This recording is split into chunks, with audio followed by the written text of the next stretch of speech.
It's so easy to be average. It takes a little something to be special, doesn't it?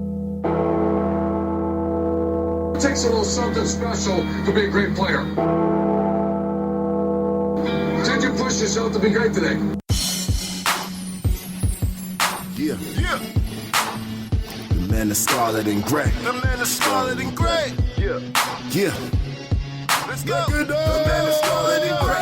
What we reading now? Who we listen to? Who we rocking with hard? The man of Scarlet and Gray. Who we vibing with? Who we riding with? Who we clapping for love? The man of Scarlet and Gray. What we reading now? Who we listen to? Who we rocking with hard? The man of Scarlet and Gray. Who we vibing with? Who we riding with?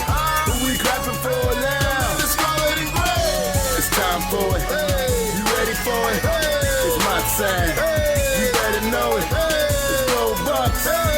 Every time. Hating on us, you better get your undisputed source of all things Ohio State. This is the Men of the Scarlet and Gray podcast. Here's your hosts, Shannon Summers and Chip Minnick. the man of Scarlet and Gray. Buckeye Nation, welcome to another great edition of Men of Scarlet and Gray podcast here on Buckeye Sports Radio, a V-Sporto channel, bringing you all Buckeyes all the time. I'm your host, Shannon Summers, contributor and editor from menofscarletandgray.com. Allow me to introduce my right hand, Chip Minnick, also contributor and editor at menofscarletandgray.com. Hey, Chip, how are you doing today? Doing well, and I'm glad to hear that you have found that voice that you lost somewhere on the hallowed campus of Ohio State University this past weekend. Yeah, and I'm mad at the Shoe Twitter account, just telling me I got to go to Lost and Found for it. I don't know what's up with that. I thought we were closer than that. Anyways, this week we're going to discuss the Scarlet Gray invasion of college football's birthplace to take on the Scarlet Knights of Rutgers.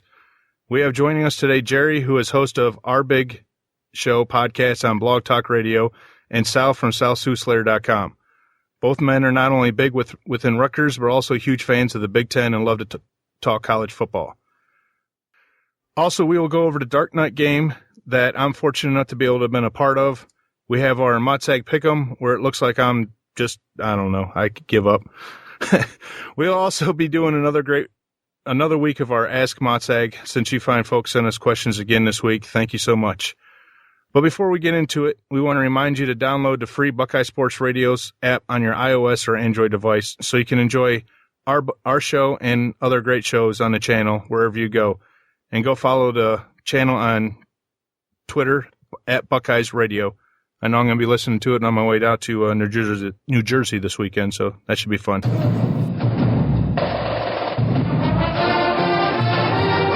Joining us to discuss the Scarlet Knights, Sal Soothsayer and RU fan Jerry.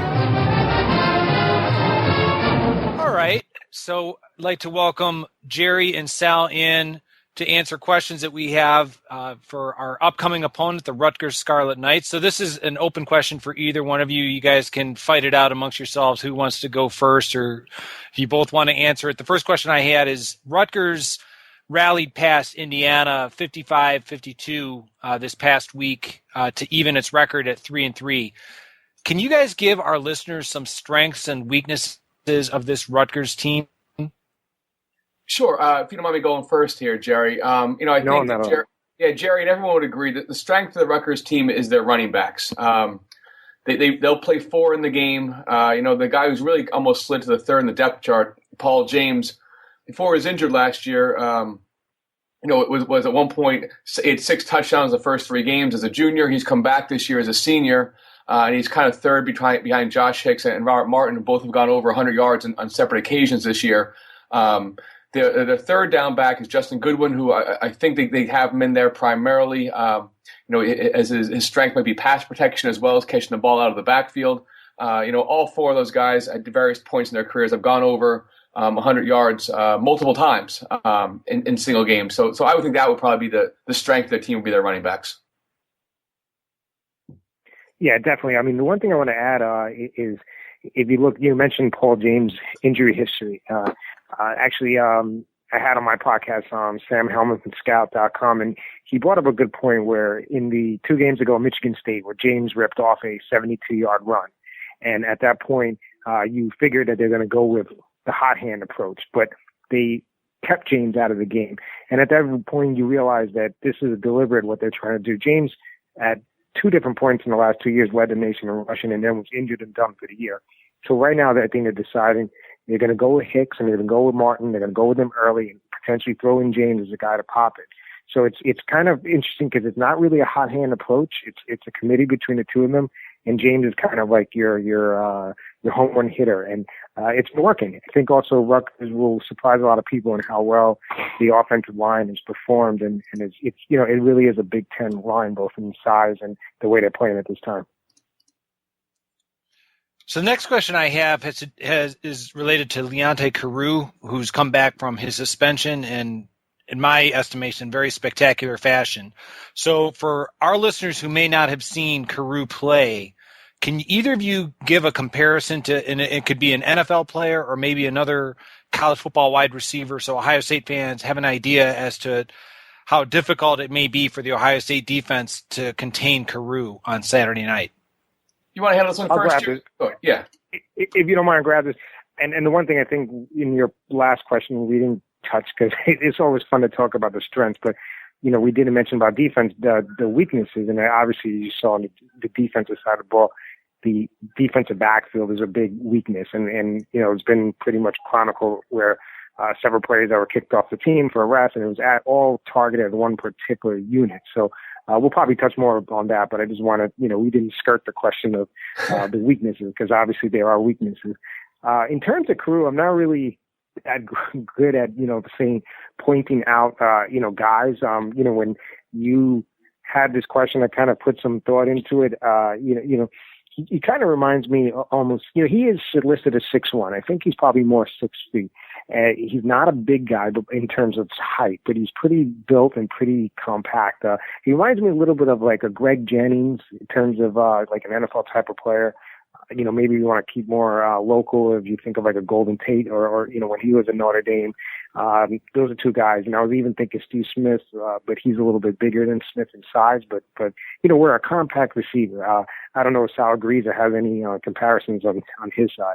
Yeah, Jerry, I like those comparisons. The one that I'd come up with, and tell me if you agree on this one too, Anquan Bolden, yes. Someone who he's 6'1", 215 pounds. Fast, but he's not lights out fast. Though Carew has a little bit of deceptive speed. As a high school track athlete, he ran in the 10.9 second range, 100 meters. So he does have some speed too. But Bolden's a guy who's I think his strength is how strong he is to the ball, and I think that's where Carew is at his best. If it's him and another guy, he's rarely going to get beat. And it's not that he's 6'6" and going to out jump the guy. He's just very strong to the ball, strong possession receiver, who also has the home run hitter type. Speed too, and it's obviously been a major impact for the Rutgers offense with him back. He's the best player on Rutgers' team, offense or defensively. So to get him back has really helped Rutgers come a long way in the last couple weeks. So this next question, I want to thank you for correcting my error in geography here. No problem. With High Point Solution Stadium, and I'm not sure where I made the mistake, but it seats 52,454.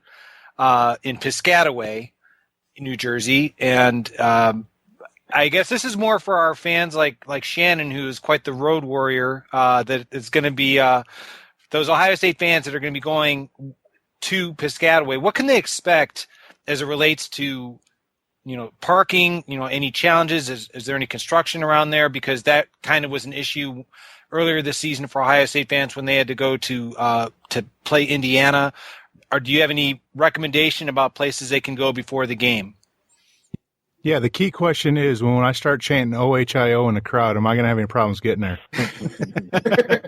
It depends if you're scowling or smiling. That might be the difference. It's all about the appearance at that point.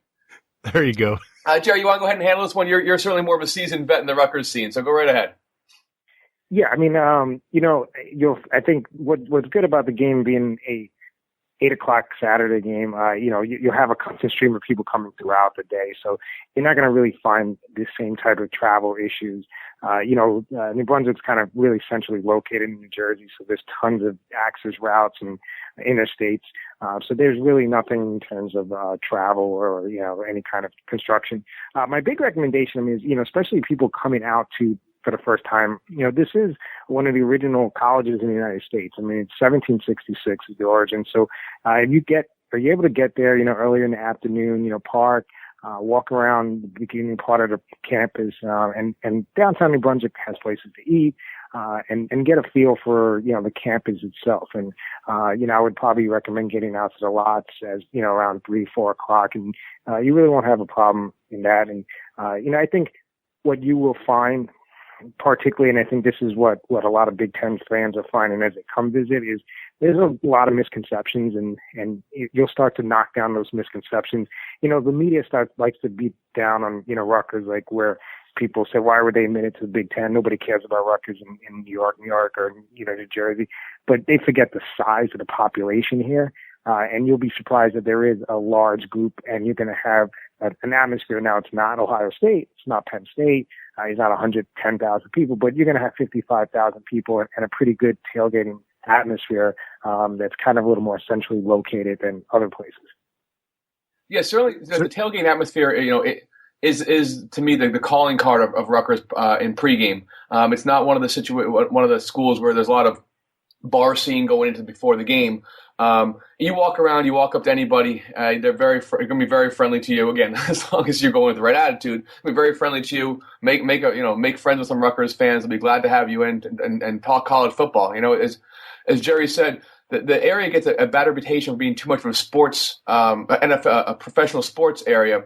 And it is for sure. It's professional sports first. There's no doubt about it. But when you talk about an area where you have 30 million people in a pretty small, proximity within 2 or 3 states within a 3-hour, 4-hour drive, if you've got 10% of those people are into college sports, you're talking 3 million people who are diehard college sports fans. I've had friends come to Rutgers for the first time and check out the tailgate scene, and they've been to SEC schools and felt the Rutgers tailgate scene is among one of the best. There's a lot of close parking lots, where the tailgating scene is great right up to the stadium. If you park one of the outer lots, one of the day of lots, and just kind of walk your way over there and check out the statue, which commemorates the first ever college football game, it's a pretty nice environment. I'll add something really quick on that in terms even of the pro atmosphere. I had a friend of mine where I brought his son to the game for the first time, in Michigan State game. Just went this past week to the Jets Giants, and actually was disappointed in terms of, I guess he thought it was the NFL, was going to be so much of a different atmosphere. And, you'll see it on the third downs, as long as the game is competitive, of course. But, you just see something that you expect at the other college venues, like you talk about, in other Big Ten schools, just minus the fact that it's not 100,000 people, but 54,000 New Jersey Ites can get pretty loud. So the last question I have, and I want to emphasize that when it comes to, Rutgers football, I speaking for myself, out here in Ohio, a lot of what, we have read, what we have, seen online, has just been, a lot of the controversial stuff, and where I'm going with this is with Kyle Flood. He's been under fire this entire season, a lot of the off the field stuff that you guys referenced earlier.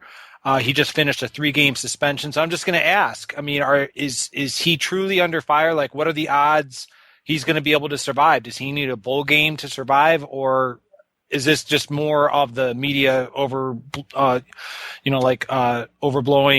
what might not necessarily be as serious as they are reporting? So I'll let you go on that one to start off, because we can do a whole show on that one. I was trying to think how to narrow down the answer. No, I think it's a very fair question, Chip, for certain. It's a question that a lot of Rutgers fans are asking themselves too. It's not, it's not certainly not an out of bounds question by any means. Is Kyle Flood on the hot seat? I think that's fair to say. I think if they lose out, I think he's in trouble. If they finish with 7 wins, he's probably going to be fine. The schedule that they have. So I think. I think that the results on the field are going to, just like always, are going to dictate how successful the perception of the coach is. Big picture, it's interesting. He has 26 wins. He was 26-19 in his career. He was 8-5 last year with a bowl win over North Carolina. You would think that's a pretty good first year in the Big Ten for Rutgers, and it was. 8-5 last year, I think, surprised almost everybody. This year has been a little more disappointing. The Washington State loss, people didn't expect. The way in which they lost to Penn State was disappointing. It wasn't that there was even a loss to Penn State, but it wasn't a competitive game. That was disappointing.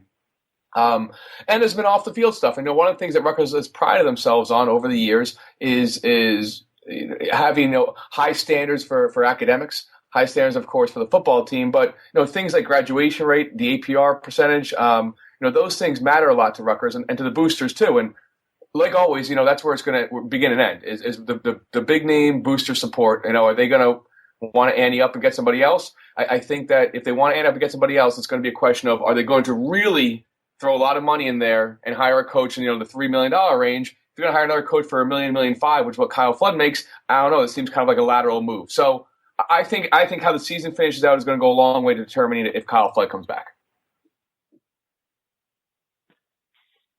I'll just say you pretty much knocked it out there. I mean, the one thing just to put a little more emphasis on is, as you mentioned, that Rutgers has kind of prided itself on the fact that it does run a clean program, has had very little off the field issues. Now, unfortunately, what happened in this whole past year has really blown that all up, and the whole perception of what, it became a joke in terms of what people, you see it on Twitter, you see it everywhere. And it's a shame because, those who know, and, particularly under what Shiano did, it was a handful. And you're talking about 20-year-old guys and over hundreds that go through a program in 10, 15 years. The amount of issues are just non-existent. And it all kind of blew up in 2 years. And, Sal, you don't remember this, but I don't know if you do, but 2 years ago we had this discussion when Flood had a disappointing season that year, the transition year where they were in the AAC. And a lot of people wanted to see him moved out, but there was a big money issue, and Rutgers is not receiving the Big Ten money, the full share yet. You actually threw out the name Dan Mullen at the time, and goes on to have a great season last year. And it takes a lot to fire a coach, bring someone new, and pay his staff and the existing staff out. It's not something that's going to happen easy. So I think he did a lot for saving his job last week because you just do the numbers. I mean, they're going to lose some games over these next 3 or 4 games. So if they lost that game, you start looking at potentially being 2-7. Where here, there's still an outside shot of knocking off a team, whether it's Michigan, Nebraska, it's possible, and still making a bowl at 6-6. So last week, he really put himself back on the track in terms of potentially saving a disaster. Well, thank you. Those were my questions. I'm going to let Shannon get his questions in. Yeah, I just wanted to piggyback real quick on what we were just talking about. I know when Rutgers first came into the league, we had the problem with the AD and a bunch of other stuff that I can't remember exactly what was going on. Mm-hmm. But it seemed like Rutgers came in with a black eye, and with everything that's gone on this year, a lot of people are asking, why did the Big Ten even invite Rutgers in? I mean, what are your guys' thoughts about that? Yeah, I think it's fair. Rutgers, first impressions matter. Kyle Flood made that point last year, and I think on the field, Rutgers proved themselves. Like I said, 7-5 or 8-5 with the bowl win.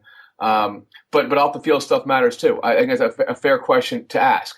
Now, big picture, the things that were controversial, it's not, I think it's comfortable with me to say this. In the SEC, these things are not really a big deal. I mean, Kyle Flood talked to a professor about a kid's grade this year. Is that the wrong thing to do? Yeah, for sure. It's against university policy. He deserved to get punished for that. Is it really the end of the world? They talk to a professor about a kid's grade? I don't know. I think worse things go on in college athletics than that.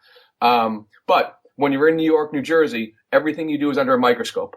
There's more media in this area than there is anywhere else in the world. So any mistake you make, that's going to become a story, and people want to get clicks on their websites for it. So the stories are going to be bigger, whether they're good or bad. And that's one of the things that I think the country found out about Rutgers back in 2006, that win over Louisville.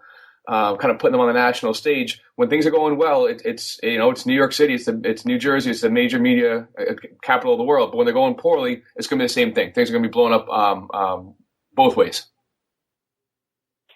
No, absolutely, is a great point. I think the one thing where a lot of Rutgers fans get upset at the kind of coverage that you receive for some of these things. But, we all have to remember that the big reason that Rutgers the large reason that they were obviously brought into the Big Ten is because of the potential for the media coverage. And when you have negative media, it's going to get picked up because, like Sal said, you get a click, and we saw every reporter just pile on the same story. It was Pat Ford, Yahoo, Mandel, everybody, because it was an easy click when you write about the story of this, dumpster fire program.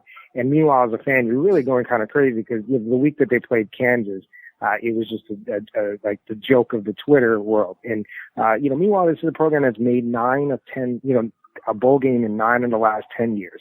It would have really have been 10 years. It was, very difficult circumstances that year. And that's not something that comes easy.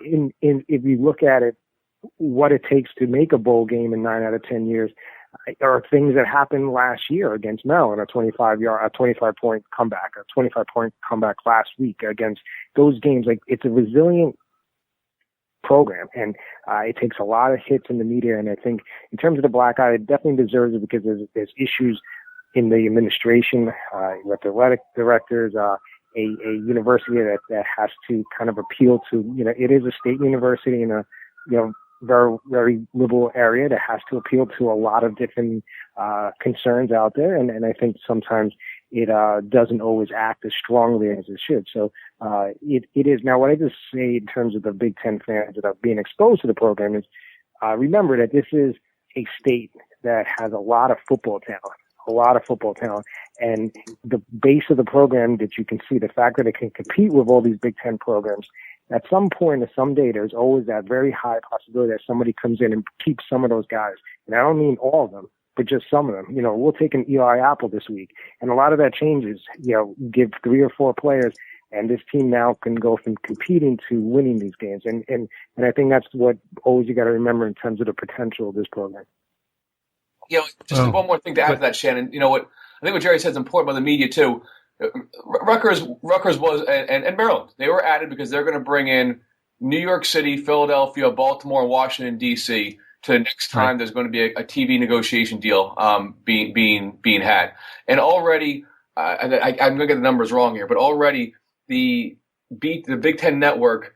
What's it called? The Big Ten Network. The payout for the Big Ten Network has increased 5-fold in those 4 major media markets because of the addition of those 2 schools.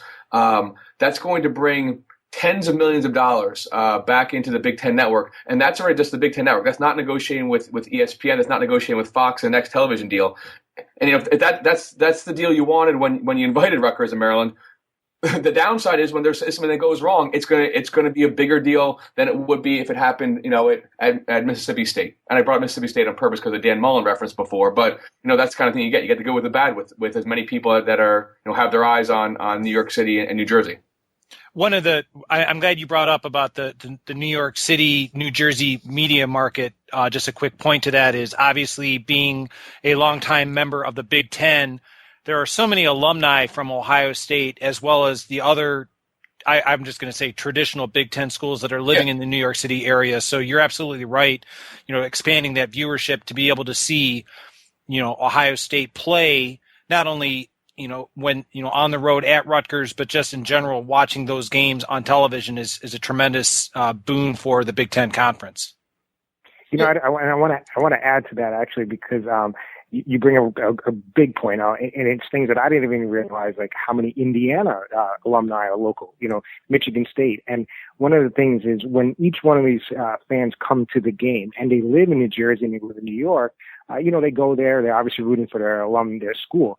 But what happens after they leave? And I had someone tell me, say, hey, you know what, that was a good game. And to be honest, I root for Rutgers. I'm an Indiana alum, but I root for Rutgers, when they're not playing Indiana. And you actually create fans. And then you're creating fans that are sports fans, casual, and they have kids. And this takes time and it builds up. But, the exposure that they're having to these alumni that live in the area, it's one of those things that are unaccounted for as much as it should be. And that's a great point. Now, doesn't Rutgers start getting full share, I think, next year? Aren't they doing it earlier for Rutgers and Maryland than they did for Nebraska? That's a good question. I think a question that no one actually knows. The belief is that Maryland has some sort of a phased-in thing, and Rutgers, no one really knows the answer to that. They're not getting a full share for sure. There have been rumors, unless Jerry can confirm these, there have been rumors that they've tried to front load this a little more than Nebraska, who had to wait the full 7 years. Maryland got a big amount of money. They called it for travel expenses, which doesn't make any sense that Rutgers wouldn't get it, except for Maryland would. But Maryland had that huge, potentially $50 million exit fee from the ACC that Rutgers didn't have. So Maryland did get more upfront money than Rutgers already. As far as the phased-in thing, I don't think that that's actually public knowledge one way or the other. There have been rumors both ways. I don't know if Jerry has any more specifics on that. No, I don't. And like you said, no one really knows the answer. And I think in the Maryland case, it kind of was leaving open the possibility that if they had a liability against with the ACC, that they can draw against the Big Ten for that. And I think that really, as you said, no one exactly knows what the numbers are. But it sounds like it's a tiered process that eventually we'll get there. But it's definitely not next year, from what I've heard. Yeah, it won't be a full share next year. If anything, Shannon, what I've heard is say it's a 7-year process. I'm going to make the number up a little bit here. If year 4 is the middle there of on your way to the 7 years, there have been rumors that Rutgers would get just a year 4 number in year 2, 3, 4, 5, 6, like that kind of thing. So they wouldn't get as much on the tiered back end, but they get a little more on the front end. I don't know if that actually is true or not. That's been circulated. Okay, yeah. Let's see here. It's a lot of good stuff talking about just Rutgers in general and stuff. So let's go ahead and start looking back towards the game. Originally, my question was which quarterback were, Rutgers fans, in your guys' opinion, hoping to face. But since Urban came out today and said that JT is going to be starting, what do you guys think as far as the Scarlet Knights on paper looking decent on their rushing defense, only surrendering an average of 126.2 yards a game with the possibility of, or not possibility, but they're going to face the three-headed monster of Barrett, Miller, and Elliott. What do you think their success is going to be trying to stop that? Well, I think, the defensive line of Rutgers is actually pretty good. Obviously he's missing his best player in Darius Hamilton. But I think statistics sometimes don't tell the full story. I go back to, we talk about the off-the-field issues. It was highly, highly concentrated on one position, which is the secondary. So essentially, going into the game last week, Rutgers was starting a true freshman and a redshirt freshman being backed up by two true freshman corners. And then one of those got injured. So now you're bringing in another player who, at the end of the game, you basically were looking at who in spring would have been your 5th, maybe 6th corner. These are kids who should not be playing. There's nothing wrong with them, but they would not be playing at this point of their junctures in their career. So what's going to happen, and what you see is you're going to throw the ball, to the outside. And it's not just their coverage skills, it's the tackling. They're not physical enough. Their bodies haven't developed yet. So I think you're going to see a lot of those little bubble hitch screens out to Miller on the outside, make these kids tackle. And then what that does is obviously make the safeties kind of cheat over and give them some help, which we saw against Penn State, then leaves the opportunity for running up the middle. And I think Barrett is a little bit more athletic on the running side in terms of getting around the edges, and he gave us tons of problems last year. So I don't think there was a big preference as to which one, but maybe there, because of what he did last year, was probably hoping that he wasn't going to be the guy. But they need to make tackles in open space, and it doesn't matter who's quarterbacking or who's running the ball. So I think that's going to be a big issue. Yeah, I think when the original question, like I said, who would you prefer? I prefer Jones because you already saw Barrett can do to Rutgers. Last year, it became ugly kind of early once he got rolling with that. One of the things that Urban Meyer does, and I think that JT Barrett does a very good job of too. When watching him last year a little more than I have seen Ohio State this year. He's very fast in getting the team to the line. One of the strengths of Rutgers, like Jerry said, is the defensive line. But what they do is they'll run 8 or 9 guys in there. Now, when they're on the ball, you can't get those substitutions in. And that negates really one of the strengths of Rutgers is putting the right defensive lineman in the right situations. They'd have a very different defensive line on 3rd and 6 than they would have on 3rd and 2 or on 2nd and 8. When you can't make substitutions, that negates one of Rutgers' bigger strength. And Jerry did allude to the fact that Darius Hamilton, who's Rutgers' the best defensive lineman, is out. I'm not sure if the Ohio State fans are as tuned in as Jerry thinks that they are. But Darius Hamilton got hurt in the preseason. He's a senior, a 2-year captain. He's a senior. He's out for the year with an injury. He's able to try to play one game. Rutgers is assuming he'll get a medical red shirt because he did play as a true freshman. But without his leadership as a 2-year captain, that's caused some of these young guys to step up a little sooner rather than later. And at this point, there's only 3 seniors who start in the defense, so it is a young defense, like Jerry said. And a lot of that had to do with what happened in the secondary. As far as the rush defense goes, I think the stats are a little bit misleading. Rutgers did get carved up, to be totally honest, against Penn State. They ran for over 300 yards. Now, a positive is 2 weeks ago against Michigan State. They ran up the ball almost 40 times for 120 yards. So that certainly was a step in the right direction. So it's been a little bit hot and cold when it comes to Rutgers rush defense. So it'll be interesting to see because they're going up against, potentially the best rushing team in college football this week. Speaking of the rushing game and stuff, let's switch over to your offense and your rushing attack. You have Robert Martin and Josh Hicks, both closing in on 500 yards each. Is this like a thunder and lightning duo, or is it just that the offensive line's opening up holes for both of them, or how's this going for you guys? Jerry alluded to that before a little bit, and I'll let him take the question. He did a nice job with it before, but Rutgers with those two guys, and then PJ Martin sprinkled in there Paul James sprinkled in there, and Justin Goodwin sprinkled in there too on third down. Those 4 guys, they do a nice job keeping everybody fresh by the end of the game. As Jerry said, it's not really a hot hand. It's a set rotation. That can be frustrating to the Rutgers fans, but the positive to it is by the end of the third quarter, the fourth quarter, then when they go with the hot hand, that player's maybe only had 8 carries at that point in time, not 18 carries. So it keeps them a little more fresh going towards the end of the game. But I don't know if you want to say a little more about Jerry, because I thought you did a nice job with that before. Yeah, no, Ivan, I agree. The thing more is also with, as I mentioned, with Paul James having gone down for injury, not only just the 2 times in a row last year, had to lead a nation also in his career. He's been hurt since high school. So I think there was a concerted effort that let's try to keep him healthy. He's a guy that can hit a home run. And quite frankly, they're lucky because both Hicks and Martin are talented guys. And the offensive line lost 3 starters from last year, and they have starting to seem like they're growing into themselves now. So this is the strength of the team in terms of running the ball. But who it is, who shines that particular game could be really any of these 2 guys or any of these 3 guys really. All right, just skip one question just for time or whatever. But what are your guys' keys for Rutgers to make the Buckeyes go home with a loss? Well, I'll grab that. Maybe lock the doors on the way in. I don't know. Look, I'm going to take the approach. I will say this, and this goes into the part of educating, the listeners and people who are new to Rutgers.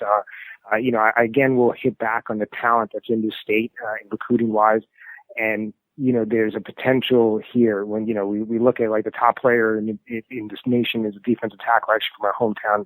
It's probably leaning towards Michigan. Last 2 years ago, the top player, the second top in the nation, went to Michigan. I mentioned Eli Apple before. There's a lot of talent in this state, and we want to keep some of it home. So this game is really not about just winning, because it's a very hard task obviously to win, and what happened last year, but they need to go out there and show out the same way that they did against Michigan State 2 weeks ago, and kind of you're hoping to get that pitch where you tell a kid to say, if you come, it's not just about hanging with them, you can beat them, but we need you, we need him, we need 2 or 3 of you guys, the special player. Now, Leonte Carew is a 4-star player who stayed home. We mentioned Hamilton. That's another 4-star player. When you see games like this and you see Carew dominating people, you realize, well, that's what it is. You need those kind of star players. The foundation is laid with players that can play and are tough kids, 3-star players that are tough kids, but it's the special players that make plays in these kind of games, like Alec Barrett that spins out of a play, takes it for a touchdown. And remember, the game was 14-7 in the first quarter. Now, I don't think Rutgers was ever going to hang with Ohio State, but it was that special play that a special athlete makes that kind of just changes things here and there. And I think this game is, we're not in this to. I want people to understand is, Rutgers and Rutgers fans are not here to just hang along for the ride. they want to actually do well and win Big Ten championships. But this is the kind of game where a moral victory will play a lot in terms of building momentum and recruiting circles and people's perception.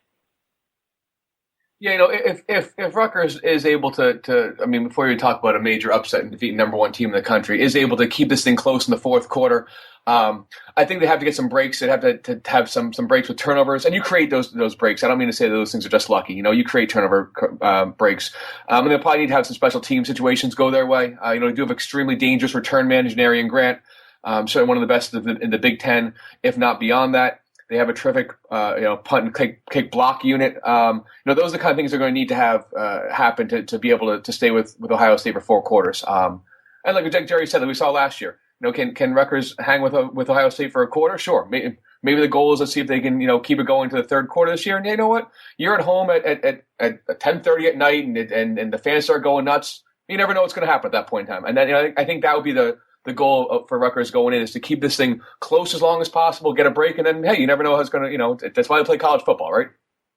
Right, exactly. Yeah, I know I totally skirted the football side of it, but, as you mentioned, special teams, let's be honest, it's going to be a very tough task. But if it's going to happen, it'll have to be running the ball.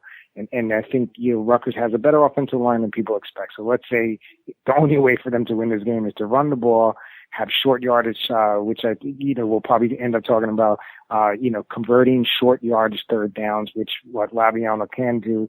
It's why his percentage is high. It's not going to be doing it vertically and down the field. And obviously they're going to look to take out Carew, and maybe he's not even 100%. So, run the ball, keeping short yardage, and hope to, at some point make a couple of stops on the Ohio State, offense and make some plays in special teams. If you don't mind me jumping in here a little bit and piggybacking on that, one of the questions you were going to ask, Shannon, was about, Rutgers has been fairly successful. I'll say very, very successful on third down. Very, yeah, extremely. One of the keys to that is getting themselves in third and shorts. They've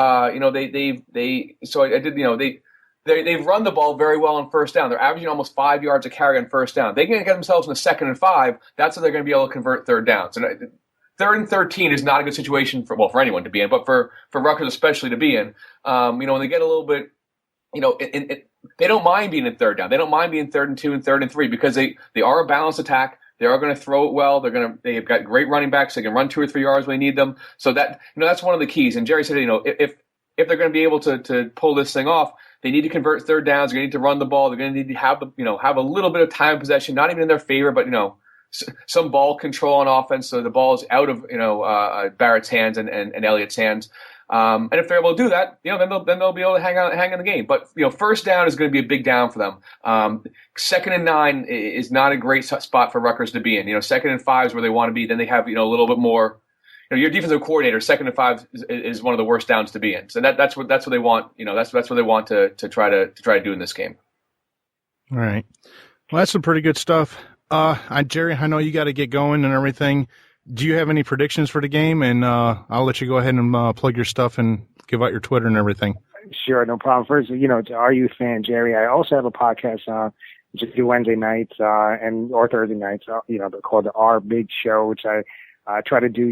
Half of Rutgers and half the Big Ten. And one thing I found about joining the Big Ten is, there's guys like you that just enjoy talking football and are pretty knowledgeable about other teams that are in the conference. So it's really been a joy. Just, my thing, I'm not going to give you a number on a prediction in this game, sorry, but I will just say, obviously, Ohio State's going to win, but I would say, I just want to put on, at least a little bit of a semblance of a game that people, are able to see it and recommend everyone to come down. It's every 2 years. So, your listeners, Ohio State fans, make the trip. I think, Shannon, you had a great phrase, the national champion into Birthplace. So I appreciate you guys having me on the show, and I hope to chat again with you guys in the future.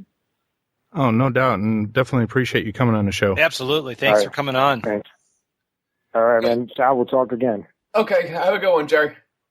All right. So you got any predictions? Yeah, before I get to that, I think Jerry did make a good point, though. One thing that I hope that the Big Ten fans, appreciate it. They come to Rutgers. You're going to be an hour away from New York City. You go there, if you want to, on Friday. Then Saturday, spend your day at one of the oldest colleges in the country. walk around, see a little bit of the school in the morning, get over to the tailgate scene, see that statue which commemorates the first game against Princeton. If you've been to the Northeast in October, it's a pretty nice place to be. The leaves are changing. It feels like Big Ten football.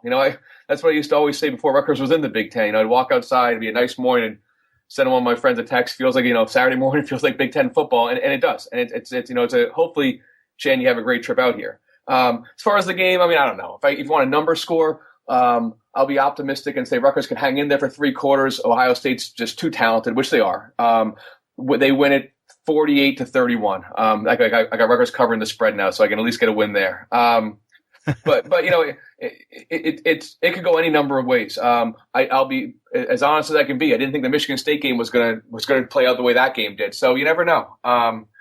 This is going to be a big deal for Rutgers. This is the ABC game of the week is something that Ohio State runs into on an almost weekly basis. It's the first time in school history this happened to Rutgers, where they've been in the full national 8:00 broadcast.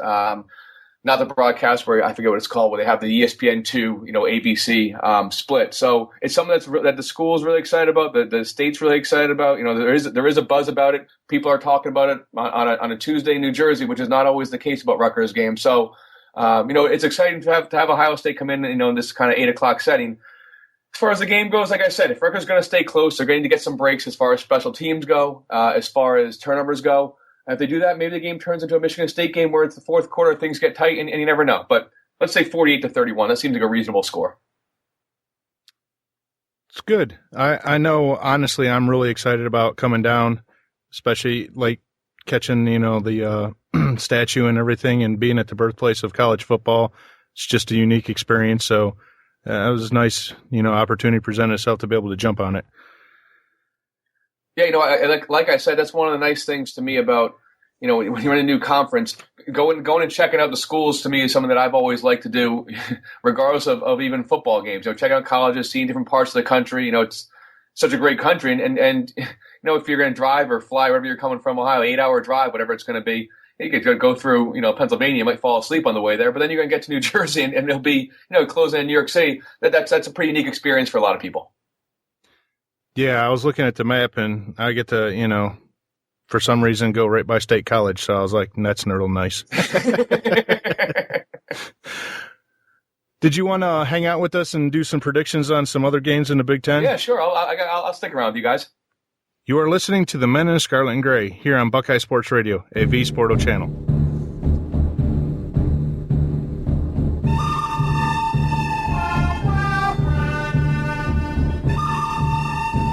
One's a riverboat gambler, picking with his gun. The other is cold, calculating, which makes Vegas nervous. Now it's time for Motsag's Pick'em. Who are you going to ride with? All right, now it's time for the Motsag game predictions. I've lost count of how far I'm behind. I know I'm not ahead, so we're just going to leave it at that. Yeah, we'll just leave it there. I got to tell you, Shannon, I like that approach. If you're behind, just don't count anymore. If you're ahead, I'm sure you'd have the actual numbers there. That's a nice approach you got going. It's the Michigan approach. Yeah, exactly. All right, so let's get into some Big Ten games. First one, Northwestern at Nebraska. I'm just going to say that I think Northwestern, for better or for worse, a couple weeks ago, the beating that they had at the hands of that team up north, I think it kind of got them on a similar downward spiral that happened a few years ago at the hands of Ohio State. So I'm going to go with Nebraska here. Go ahead, Sal. Oh, sure. Yeah, I feel the same way. I haven't done any kind of statistics on this, but Nebraska's got to be the best 4-loss team in the country. I mean, their losses are combined, I think, under 10 points. Wouldn't it be? Lost by 5, 8, somewhere around 10 points, for 4 losses. They're playing pretty well themselves, and I agree. Northwestern is in a bad spot at this point in time. So I'll take Nebraska, and I could see Nebraska winning this thing, kind of comfortably too. Yeah, I've got Northwestern, that song in my head, that Free Fallin'. Mm-hmm. It's just like when Ohio State went into Northwestern, whooped on them, and they went on that, 10-game losing streak or something like that. this is starting to be remnants of it, so I'm taking Nebraska myself. All right, next one up, Wisconsin at Illinois. Sal, you're our guest, so what do you think? Sure. This one screamed for Wisconsin. Wisconsin's played well this year. They lost to Alabama, who might be the best team in the country outside of Ohio State. I'm not going to offend you guys here, don't worry. But Alabama's positioned themselves again to be in the playoffs. They lost a real close one to Iowa. They haven't looked really dominant, but they're doing what they do. They win games. So I like Wisconsin in this one. Shannon? Yeah, I'm going to go with the Badgers myself. I know Illinois is coming off a bye week and everything. I don't see them having enough athletes or firepower in order to hang with Wisconsin. I think it'll be closer, but I'm going to make it a clean sweep. I'm going to go with Wisconsin as well. So next one up, Penn State at Maryland. 3:30 kickoff on ESPN. What do you think, Sal? Before I had said that I thought that Wisconsin I said I thought that Nebraska was the best 4-loss team in the country. Penn State might be one of the worst 5-win teams in the country. But they're better than Maryland. I mean, Maryland has looked bad this year. There's no rivalry there, is there? They're a better team than Maryland. They've got more talent. I don't even know. Maryland could be in a bad spot at this point. Going forward. So I'll take Penn State. Yeah, I agree. Even coming off a bye, new interim coach, getting rid of their other coach after playing Ohio State. I just don't think Maryland has the talent on the team right now. So I'm going to go with Penn State. They're going to be licking their chops after what happened in Columbus and the blackout. I agree with both of you. I think Maryland is reeling, and I think Penn State defensively is going to be too much for Maryland to be able to handle, throwback uniforms or not. So I'm going to go with Penn State. In next game, Indiana at Michigan State, 3:30 kickoff on ABC, or depending on where you live in the country, ESPN2. What do you think, Sal? Yeah, this is interesting. Jerry alluded to this earlier in the podcast here. Indiana, the Rutgers win keeps them their bowl hopes alive. That loss was big for Indiana's bowl hopes. Indiana's has Michigan State, Iowa, Michigan. Those don't look like wins. Then they got Maryland and Purdue to finish out. Hopefully, get to 6 wins. I don't see how they win at Michigan State in this game. I don't see this one being very close.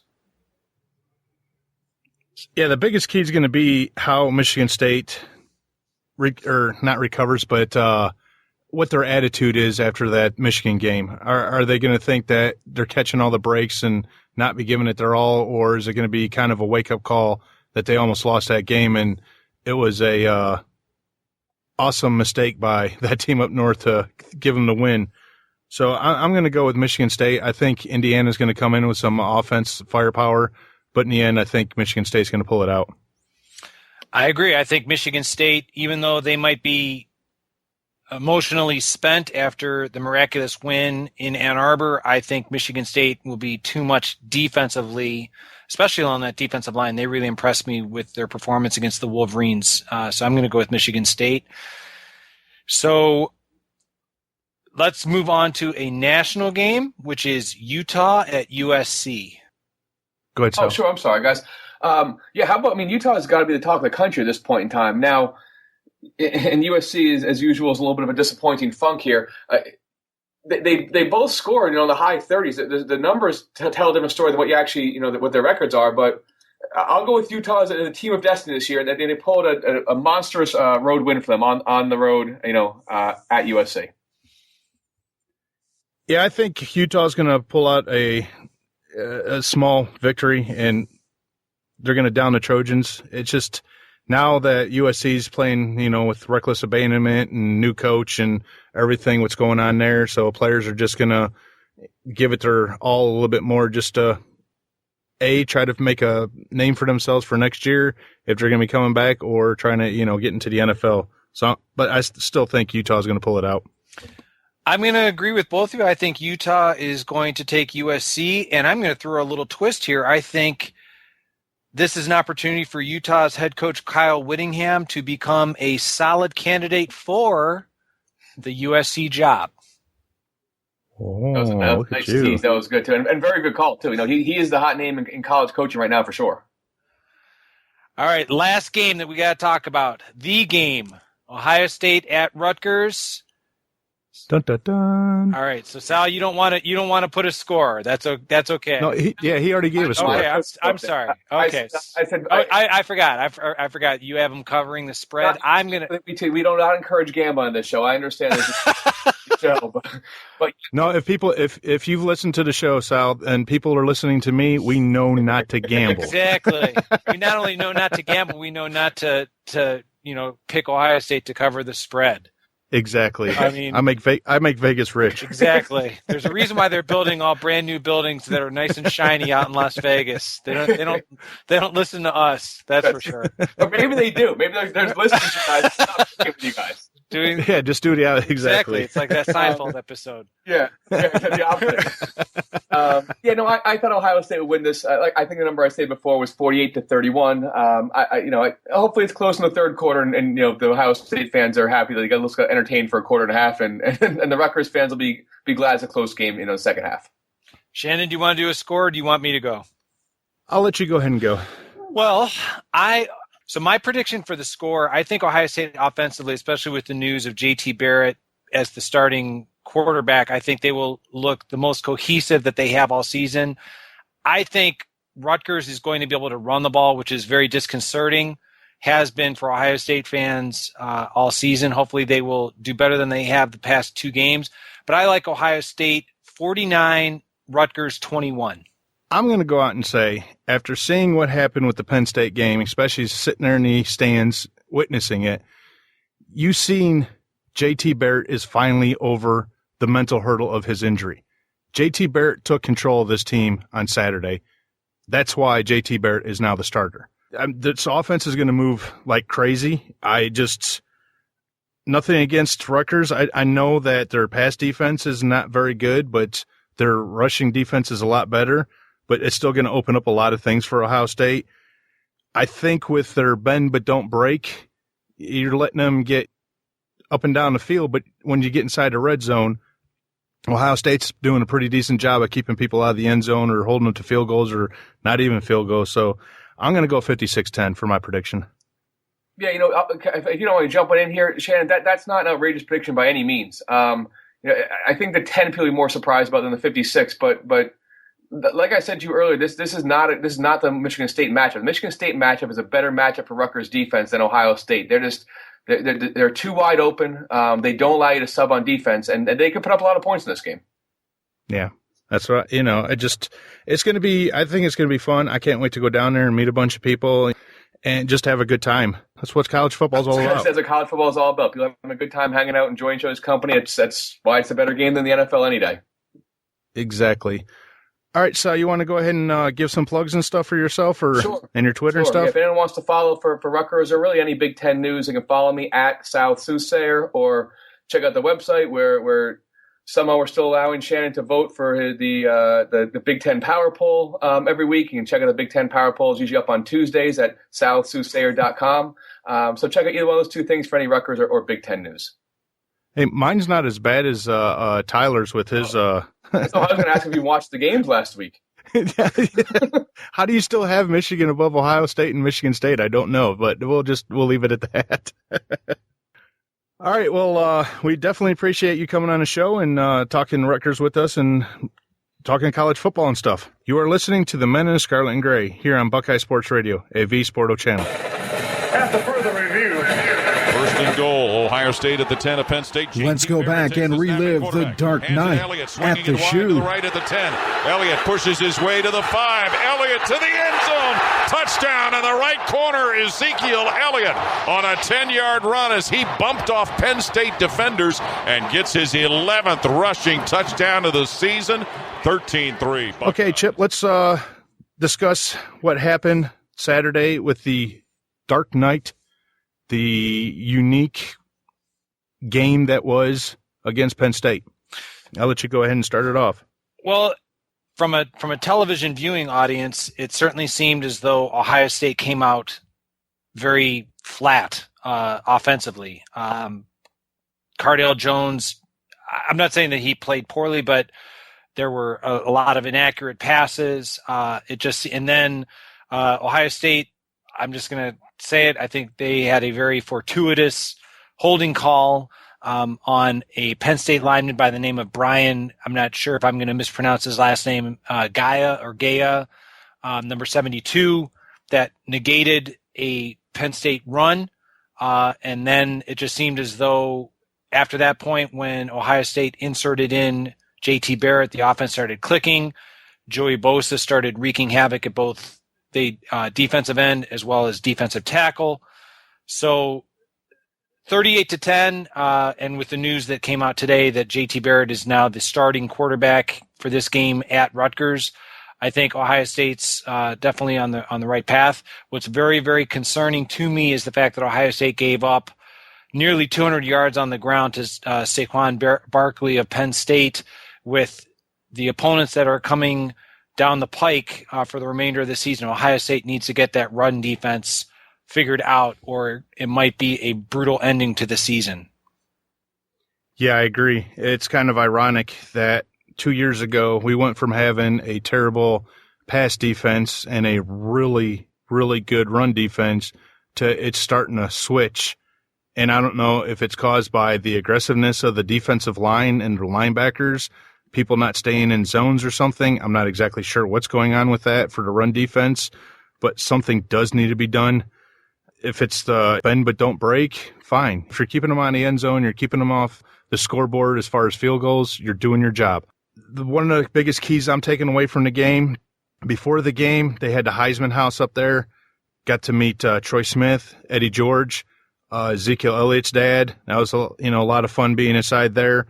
I want to thank Beth, OSU Girl 47, for inviting me to the game and, thinking of inviting me and everything and taking me. It was a great time. I've never experienced a night game before. It was very unique. I know you've been to a night game before. I think it was the Virginia Tech game, right? Yes, I've been to not only the Virginia Tech game last season, but in previous games. One of my fondest memories actually was being at the Ohio State-Wisconsin game in 2011 when Braxton Miller threw the miracle touchdown pass to Devin Smith in the final second. So, yeah, night games are something else. Right. One of the biggest things, too, that I enjoyed the best of was before the game even started, they showed the end of the Michigan State, that team up north game, and the whole crowd singing our favorite song that we play at the end of the show. And I think that was a real good highlight. I think the officiating was bad in the game. Like you said, Cardell, he was off. JT came in. You could see, like, I read an article on 11W or 11 Warriors where they said that JT overcame the hurdle of his injury. You've seen him take control of the team, take the lead.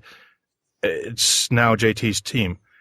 Now, with that being said, some of the defense and stuff like we just talked about, instead of just rehashing everything, some of the questions or a couple of questions that we have pertain to the defense. So we're going to go ahead and go into our Ask Motsag segment. Does that sound good to you? Sounds great.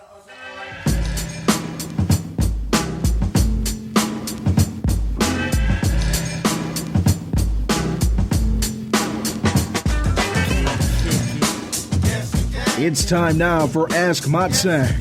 What's your question? Can I kick it? Can I kick it? Can I kick it? Can I kick it? All right. Our first question for Ask Motsag from our friend Beth. Joey Bosa came alive against Penn State. What was it about his opportunities on the field with that Penn State offensive line scheme that allowed that to happen? Was Penn State line that decimated, or was it simply that Joey's performance finally reached forward to his potential again? I'll let you go ahead and start off with this. Well, I mentioned Brian Gaia of Penn State at guard. He really had his hands full with Joey Bosa. Ohio State alternated Joey Bosa not only at defensive end but defensive tackle. So I think that kind of helped Joey Bosa immensely, because as talented as he is as a defensive end, I think he can overpower quite commonly offensive linemen, guards on the opposition. So I think that's a good move for Joey Bosa to sometimes switch between defensive end and defensive tackle. Yeah, I agree. I think one of the keys, too, was that when they double-teamed him, all of a sudden Tommy Shutt was back there creating havoc, or Adolphus Washington. So I think they started, doing more one-on-ones with him, which allowed him to just get his freak on, basically, and take control of the game. I think that was the biggest thing, is that maybe not so much a talent or anything, but actually trying to go one-on-one with Bosa, which obviously you can't do that in college football. All right, our last question here, just because we're pressed on time and everything. This is from Gio, could this be the most hype for that team up north since 2006? Originally, it wasn't 2006, but I screwed up, but I got him. Or maybe even or ever because of Harbaugh and the way they lost. Well, I'm going to say 2006 still ranks as the most hyped up in my years. Since he threw in the Harbaugh factor, I remember when Jim Harbaugh. I'm that old. Regrettably, I have to admit that. I remember Jim Harbaugh guaranteeing a win in 1986. I do recall the hype. Obviously we're talking pre-social media, 1987, with the news of Earl Bruce being fired, going up to Ann Arbor.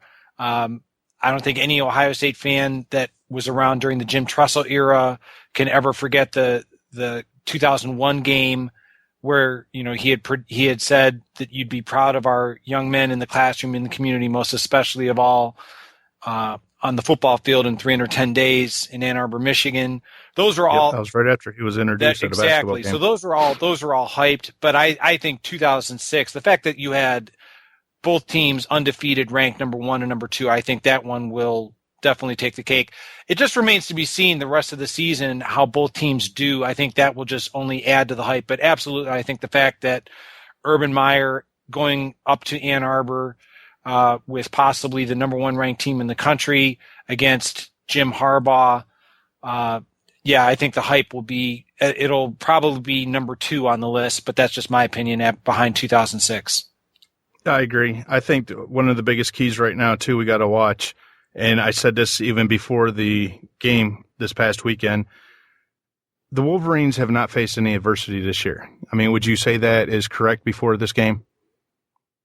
Yeah, I would say so. I mean, the fact that they lost on the road to what is now proven to be a very formidable Utah team, that was adverse. But absolutely, I mean, the fact that they had 3 straight shutouts, and I give them a lot of credit because in today's college football, to be able to shut out 3 straight opponents, I don't care who you're playing. I think that's tremendous.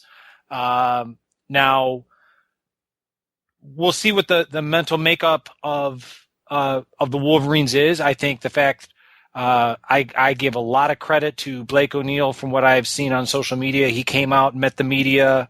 He basically, stood up and admitted he made a mistake. And I think we'll see how they bounce back. But they have a bye week this week before they go up to Minneapolis for a night game on Halloween night against Minnesota. So I think they'll bounce back fine. But we'll see what kind of mental resolve and fortitude they have come November 28th. I agree. My biggest thing about this whole situation is, are they an improved team? Yes.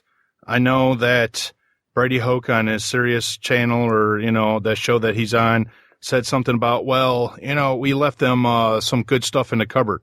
Yeah, you had good stuff in the cupboard, but you didn't know how to do anything with it, and it took a decent coach to do something and turn them into a different team. So don't try to pat yourself on the back because, whatever. Well, folks, that's going to bring an end to this fine edition of Men of Scarlet and Gray podcast. If you're going to a game, please hit me up on Twitter and maybe we can meet up before the game. We want to thank Jerry and Sal for taking time to join us and discussing Rutgers. You can follow them on Twitter at RUFanJerry and at Sal Suslayer. Don't forget you can listen to Jerry's show, Our Big Show podcast on Blog Talk Radio, and check out Sal's site, salsuslayer.com. We also want to thank our listeners for taking part in Ask Motsag. You can use the hashtag @Motsag on Twitter or email @Motsag@Motsag.com. Such a thrill to be able to interact with you guys. It's what makes Buckeye Nation so great. You can listen and subscribe to our show on iTunes, Stitcher, SoundCloud, YouTube, Spreaker, and of course, Buckeye Sports Radio. Don't forget, Follow them on Twitter at Buckeyes Radio. Chip, let everybody know where they can find your work and your Twitter. Well, I can be found at Chip Minnick, MINNICH on Twitter, obviously on menofthescarletandgray.com. I'm also a contributor to athlonsports.com, and I have my own personal blog, fromthemindofminnick.blogspot.com. You can follow me on Twitter at smsummers84 and catch my work on menofscarletandgray.com. You can follow the show at Motzeg Podcast on Twitter or like us on Facebook, Motzeg Podcast. For Chip Minnick, I am Shannon Summers. Thank you for listening to Men of Scarlet and Gray podcast here on Buckeye Sports Radio, a V Sporto channel. Talk to you next week. Go Bucks. Go Bucks.